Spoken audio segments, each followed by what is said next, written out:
A huge tarantula tears the only barrier between him and his victims. Inside, the humans meet it ready to fight. Sheriff and deputy are getting ready to shoot. But suddenly the creature itself is gone, making way for smaller relatives. The monsters run at the humans along the walls, floor, and ceiling. Huge spiders attack the town, and a small handful of people try to survive in the local supermarket.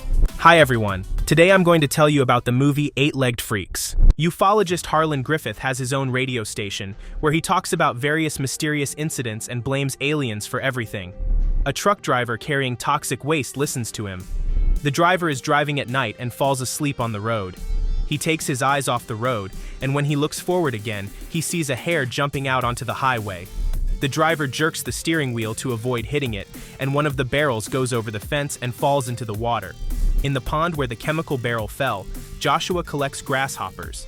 He feeds them to his spiders, and they begin to grow at an alarming rate.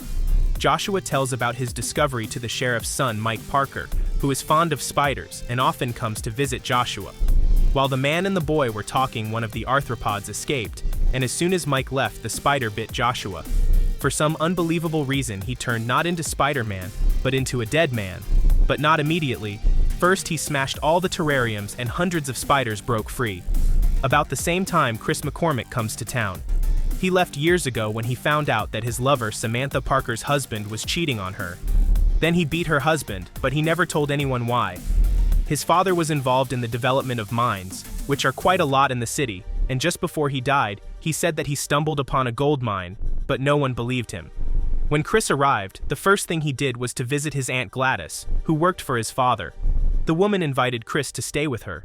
Meanwhile, Sheriff Parker and his deputy Pete Willis found a barrel of chemicals and tried to pull it out. Mike caught them in the act. When he learned that the water was contaminated with toxic waste, he rushed to Joshua to warn him, but Sam forbade to communicate with him and took the boy home. On the way, she encountered bikers led by the mayor's stepson Wade. Sam found them and took from them her daughter Natasha Romanoff, that is Ashley, who was sitting on the bike with Brett. Once home, Mike tried to call Joshua, but he didn't pick up because he had become food for his spiders. They'd grown to several times their size after eating human flesh. This evening, Mayor Wade gathered the townspeople at the mall to discuss selling the lots where the abandoned gold mines are located. The people don't want to sell them because it smells of fraud. Chris, who showed up at the meeting, adds fuel to the fire. After a discussion, he and the mayor quarrel and Chris punches him in the face. Sam pretends to arrest him, but then lets him go when Wade is no longer around. Back at home, Pete starts renovations, but his wife complains about the noise and Pete has to stop. At this point, his cat, Ziggy, climbed into a hole in the wall where he encountered one of the overgrown spiders. An epic battle ensued, with the spider and the kitty testing the strength of the drywall. After spending all 9 lives, Ziggy lost the battle with the spider. After this incident, Pete's wife left him and he called Sam to talk. While his mom was distracted, Mike tried to run away, but that's when he saw Chris. Gladys talked him into coming to Sam's house and confessing his feelings to her. When Chris rang the doorbell, Ashley thought it was her boyfriend Brett. Sam didn't let her daughter go right away. First, she handed her a taser and told her to be careful of guys like Brett because they wanted to get into her panties. Chris brought Samantha a bouquet of wildflowers and suggested that they meet for a cup of coffee sometime.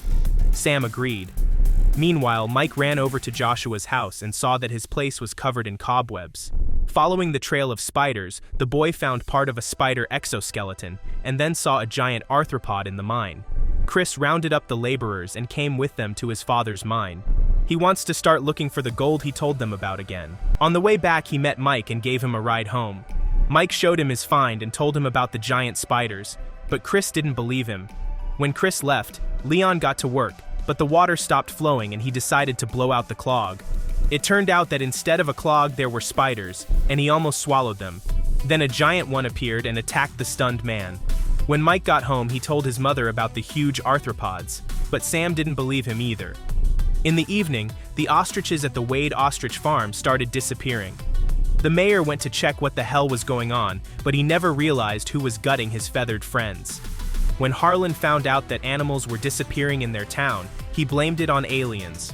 He was very concerned about the ass probes that the aliens might use against him. Harlan promised the radio listeners that he would not allow himself to be probed in that way. That same morning, Ashley hung out with Brett, and he decided to tempt her into intimacy, but Ashley didn't want to give herself to him. When Brett started to insist, she tasered him in the balls and left.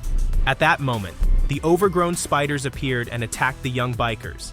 As they tried to escape, they ran across the highway in front of a gas tanker truck. The spiders pounced on the car, and it crashed into a telephone service line pole. This caused all the phones in town to stop working. Fleeing from the spiders, Brett drove into a mine shaft and blocked the entrance. There was no way back, so he went to look for a way out elsewhere. At this point, Gladys the dog ran to the basement, where he was grabbed by an 8-legged monster. Gladys went to look for him and found herself in the monster's clutches as well. He wrapped a web around her so he could eat her later when her insides had softened. Chris had just gotten home and went to the basement when he heard his aunt's screams. Following her down the shaft, he saw lots of cobwebs and found a spider's paw. Chris realized that Mike was telling him the truth, so he went to the Parkers' house. Seeing Chris's find, Mike examined it and determined the size of the monster, but his mom still refused to believe the stories about spiders, and while they were talking, Ashley stepped out of the shower and ran into one of the monsters. Noticing the young beauty in a towel, the spider reared up and splattered her with something white and sticky. Sam, Mike, and Chris came running to the noise. Ashley was covered in spider webs. Chris tried to fight her off but fell victim to the spider as well. Sam saved everyone by taking a shotgun and shooting the monster. She then contacted Pete and ordered him to get as many guns as he could and drive to her house. Meanwhile, Brett found the spider's nest and saw it sucking out the insides of its victims. Frightened, he drove away from there. The arthropods also got to the local barbershop, and when they saw Pete's police car, they chased after it. Meanwhile, Mike was trying to figure out how to warn the townspeople of the danger. Since the phones didn't work, he decided to notify everyone with the help of Harlan's radio station. Just then, Pete pulled up and brought spiders on his tail. They pounced on the car and attacked the house, had to Parker and Chris urgently run to the car, shooting on the road from the monsters. Arriving at Harlan's trailer, Sam and Chris ran inside. They got the ufologist to turn on the radio station and broadcast an emergency message about the spiders. However, no one took him seriously because Harlan is always telling tall tales about aliens. While Sam was broadcasting to the public about the monsters, one of them got close to the trailer. Sam lastly ordered the townspeople to go to the mall, and then the monster attacked the trailer and all the radio listeners heard Sam, Chris, and Harlan confronting the monster. At the same moment the spiders got to the townspeople, they grabbed them and dragged them to their homes or ate them on the spot. Some of the town's residents escaped and panicked as they arrived at the shopping center where the mayor was having dinner. He rejoiced at the influx of shoppers, but he was not happy for long because people were chased by spiders. The giant that had attacked the trailer toppled over, and at that moment Sam, Harlan, and Chris got out and jumped into the car. Pete sped toward the mall where the carnage was already unfolding. After seeing the spiders, Harlan thought they were aliens taking over the earth, so when Sam gave him a rifle, he got ready to defend his hometown and his anus, where the aliens like to insert their probes.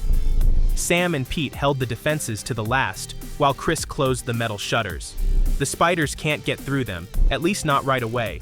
Chris decides to call the military and borrows a cell phone from the mayor, but the connection is poor and he has to climb to the roof.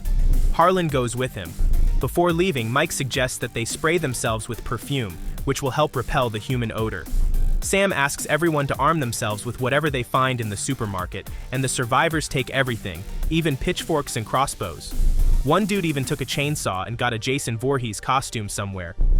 Chris and Harlan weren't doing so well. From there, Chris calls the emergency services, but they don't believe his story about the monsters and hang up on him. While they were fighting the spiders at the risk of their lives, Mayor Wade slipped down the shaft and locked the door behind him. Ashley saw where he went. In the mine, the mayor met with Brett, and then Wade was captured by the spiders.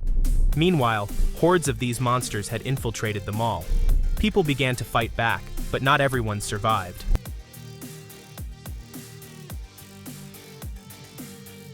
Sam led the survivors the same way the mayor left.